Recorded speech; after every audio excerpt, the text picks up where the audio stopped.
izzat bermas naftu bilan borlig'i, kim bo'ldi tamaddin kishining xorlig'i. To'liq ismi Nizomiddin Mir Alisher Navoiy taholisi bilan tanilgan bo'lib, navo so'zidan kelib chiqqan, ya'ni ohang, musiqa, ovoz degan ma'nolarni anglatadi. 1441-yilda Hirotda tug'ilgan, u Temuriylar davrida yashagan va Husayn Bayqaro saroyida yirik davlat arbobi bo'lib xizmat qilgan. Ikki tilda ijod qilgan Navoiy turkiy, chig'atoq va fors tillarida she'rlar yozgan. Turkiy adabiyotni rivojlantirgan eng buyuk shoirlardan biri hisoblanadi. Taniqli mutafakkir va davlat arbobi bo'lgan.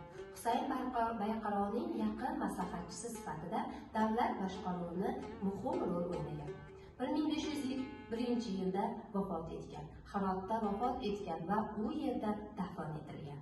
O'zbek adabiyotining asoschilaridan biri, uning ijodi o'zbek adabiyotining rivojlanishiga katta ta'sir ko'rsatgan va hozirgacha katta hurmat bilan o'rganiladi.